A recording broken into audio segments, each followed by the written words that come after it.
Mais en fait, ça tombe tout à fait bien que j'intervienne après Myriam, parce que je m'inscris vraiment dans le droit fil de son intervention. Je voudrais commencer par un témoignage personnel.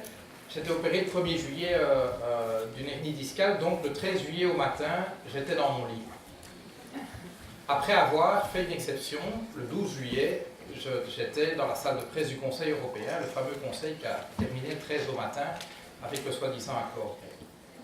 Et je dois vous avouer que moi qui suis un optimiste de nature, j'étais effondré. Parce qu'en effet, on sait que le rapport de force n'est pas toujours favorable, mais je n'avais jamais vu un déchaînement de brutalité comme celui que j'ai vu là. C'est-à-dire que, certes, le rapport de force est défavorable, mais il s'exprime aujourd'hui avec une brutalité que je n'ai jamais vue. Et ce qui s'est passé autour de l'été, c'était le dossier grec, le dossier réfugié. J'ai vu et entendu des choses qu'il y a 5 ans d'ici, on n'aurait jamais entendu au Parlement européen ou dans le débat public. Sur le dossier grec, il ne s'agissait pas que les créanciers obtiennent gain de cause contre la Grèce, il s'agissait d'écraser, d'humilier. Le terme qui a été utilisé par un fonctionnaire européen cité par le Financial Times, c'était « il fallait crucifier Tsipras ». J'ai des témoignages directs qui me reviennent du groupe PP au Parlement européen où, dès après l'élection du mois de janvier, il fallait absolument écraser le gouvernement grec pour faire un exemple et pour être sûr que donc ça ne donne pas des idées à d'autres ailleurs. Cette brutalité-là, je ne l'ai pas observée au Parlement européen et dans le débat politique européen à ce point-là depuis que je suis arrivé en 2009. Et sur les migrants, quand on entend même des représentants de partis, on va dire traditionnels, dire que la priorité, c'est de sécuriser les frontières de l'Union, c'est donc bien garder ces types hors de ma vue et qu'ils crèvent loin de chez moi. C'est quand même bien de ça qu'il s'agit. Hein.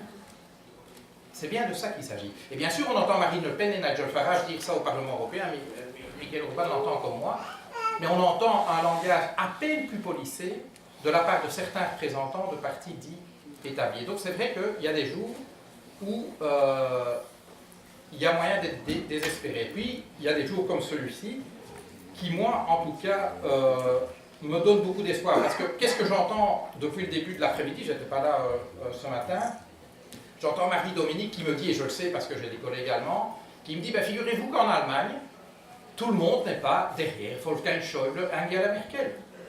Que même dans le pays qui est supposé être la puissance hégémonique de l'Union européenne, eh bien, tous les citoyens allemands ne pensent pas comme un seul homme ou comme une seule femme. J'entends de la part de Zoé qui a vécu quand même ce qui est, alors certains diront une trahison, d'autres diront une débandade, en tout cas l'abandon d'un projet et la création d'une désespérance après avoir créé l'espérance. J'entends qu'il faut construire, qu'il faut faire le pari que autre chose est possible. J'entends de la part de... Bruno, c'est ça qu'en fait, les alternatives, elles existent pas seulement sur le papier, on les pense, on les a réfléchies, elles sont crédibles. Et ça, moi, et j'entends alors Myriam commencer à parler de stratégie. Et cette stratégie, je la rejoins à 200%, parce que clairement, le rapport de force ne nous est pas favorable aujourd'hui. Quand bien même on peut dire qu'on parle pour une majorité de la population, quand ça se mesure dans les urnes, c'est pas ça qu'on voit. Les partis de ce que j'appelle le bloc de la pensée unique sont majoritaires. Majoritaires. Et en effet, on peut dire que la politique menée, mettons, par le gouvernement Hollande-Valls n'est pas significativement différente de la politique qu'eut menée Sarko-Fillon. Donc, fondamentalement, le bloc du parti de la pensée unique est majoritaire. Entre le PPE, les socialistes, les libéraux, les conservateurs eurosceptiques, eh bien, ils ont une majorité. Si je cumule les Verts, la gauche radicale, les Cinque Stelle aujourd'hui, ces trois-là, ensemble, ont fait 120 députés sur 751. Ça, c'est la réalité du rapport de force. Et puis, il y a alors ceux qui veulent renverser la table, mais d'une autre manière, et je pense donc aux Farage, Le Pen et consorts, qui, à tout casser, font une centaine de députés. Ça, c'est le rapport de force. Alors, comment est-ce qu'on change? Mais en fait, je vais dire avec d'autres mots ce que Myriam vient de dire. Première chose, et Zoé a dit ça aussi, d'abord, prendre conscience, pas seulement un petit groupe de personnes un peu motivées, mais faire en sorte que des travailleurs du secteur bancaire, mes anciens collègues d'IBM, managers à IBM, même pas les travailleurs du bas d'étage, mais des gens qui croyaient qu'on allait utiliser leur intelligence pour créer de la valeur et qui en fait sont des courroies de transmission d'un système d'exploitation. Comment faire prendre conscience de la situation dans laquelle on est et des mécanismes. Et ce sont pas, on n'a pas besoin d'avoir fait Bac plus 19 pour comprendre ça. Ce sont des choses compréhensibles pour tout un chacun. On n'a pas besoin d'être un expert en finance, je ne le suis pas. Moi, je suis ingénieur civil. Je n'ai pas fait de finance, j'ai fait un peu d'économie, mais c'est tout. Donc, la prise de conscience. Et là, en effet, ce que tu dis sur l'éducation populaire est absolument crucial. Moi, je dis, comme député européen, bien sûr, je dois travailler dans l'institution et tenter d'orienter la législation dans le bon sens. Mais l'autre partie de mon boulot, qui est au moins aussi importante, c'est ce que je fais maintenant, c'est ce que je fais tous les soirs, c'est travailler à ce travail de pédagogie du réel, expliquer le réel dans lequel on est. Et puis la deuxième étape, c'est dire, bon, ben, on ne se contente pas de prendre conscience des mécanismes, c'est essayer de dégager les alternatives, et elles existent. Et ça, c'est vrai, je crois que c'est Zoé qui a dit ça. Non, il n'y a nulle part sur plan l'itinéraire pour arriver de la société où on est à la société idéale. Personne n'a ce plan-là. Pas plus les forces de progrès, on va dire, que n'importe qui d'autre. Personne n'a le plan pour rendre notre monde juste, soutenable et démocratique.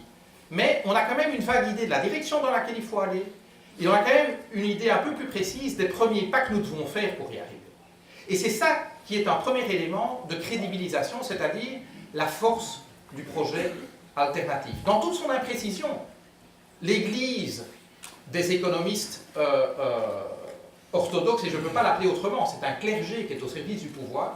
Il a remplacé l'Église catholique en Europe comme instrument au service de légitimation, au service d'un pouvoir de domination, d'exploitation. Mais ces gens-là vont vous dire qu'il n'y a pas d'alternative et de toute façon, vous n'avez pas un système aussi cohérent que le nôtre. C'est sûr, leur système a sa cohérence interne, sauf qu'il est en incohérence totale avec le réel. Mais on n'a pas besoin d'avoir un système entièrement fabriqué, c'est-à-dire le GPS qui nous mène de A à B, pour se mettre en route. Et donc ça, c'est le premier élément qui permet, je pense, de renverser, enfin le deuxième élément qui permet de renverser le rapport de force, c'est la force du projet alternatif. Et ce qui est intéressant, c'est que ce projet n'est pas un projet dans des livres. Je ne sais plus qui d'entre vous le soulignait. Les acteurs de changement et les actrices de changement qui inventent d'autres systèmes, c'est surtout toi, Bruno, qui le soulignait, sont déjà légion. Et je vois beaucoup plus d'initiatives de transformation sur le terrain que je n'en voyais il y a 5 ou 10 ans. Ça foisonne. Et donc, ça permet de donner chair à l'alternative. Ce n'est pas juste un truc qu'on dit « ouais, ça serait bien si on faisait ». Non. Certains d'entre nous se sont déjà mis au boulot. Maintenant, ils se heurtent à la force des structures de l'exploitation de la planète et des gens.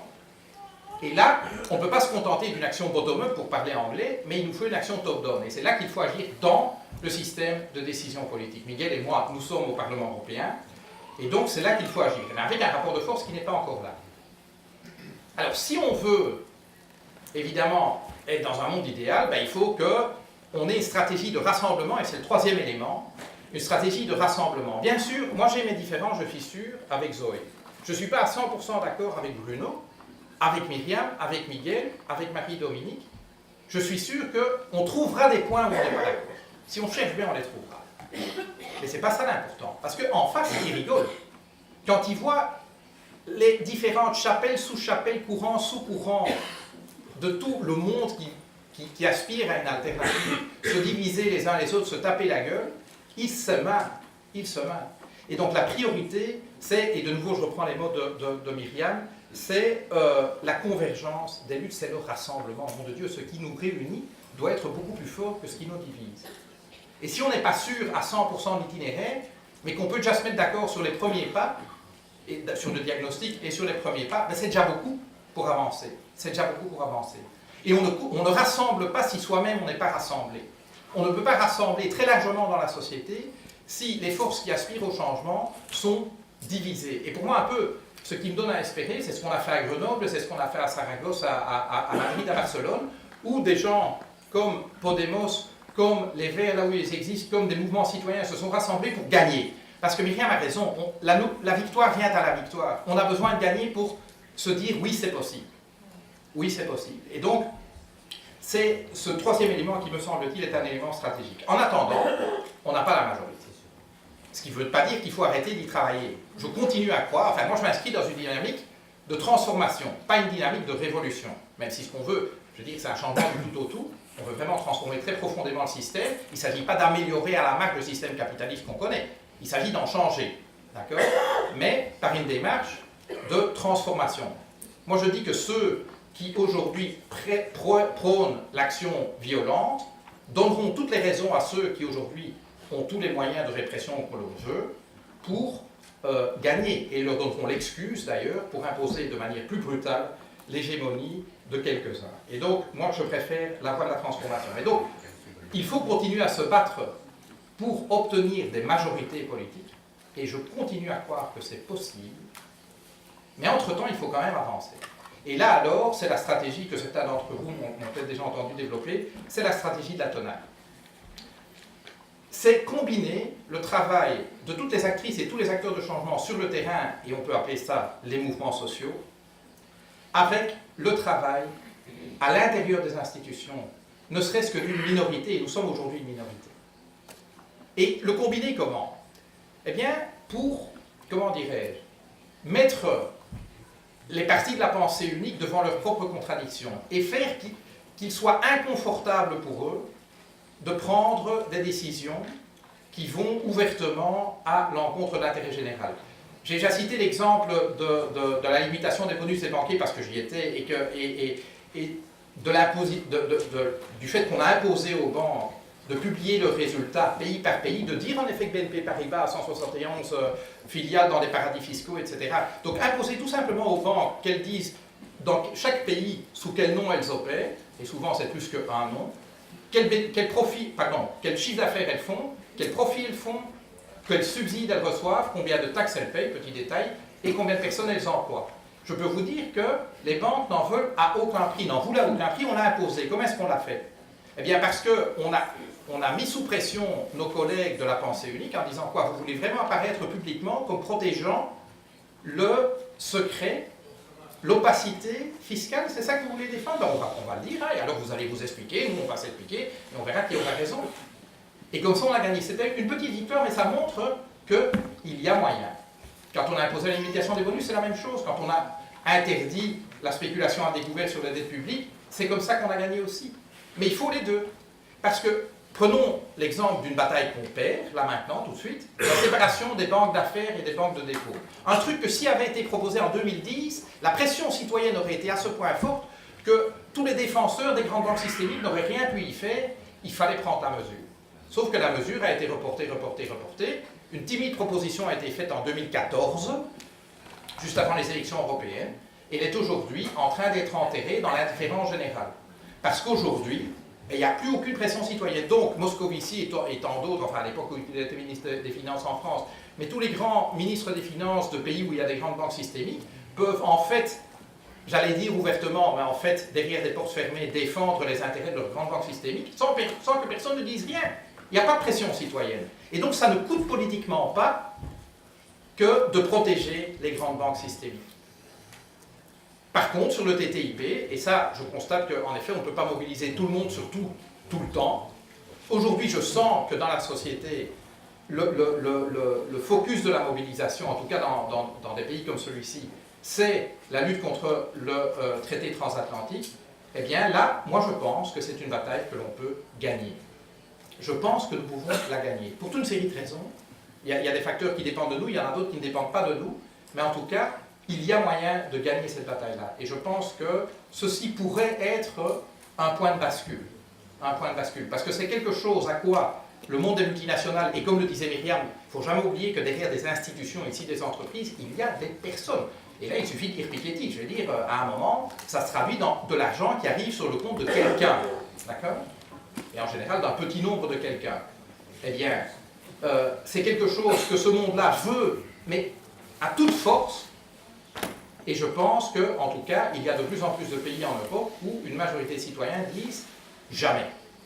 Et donc, je pense que cette bataille-là, nous pouvons la gagner.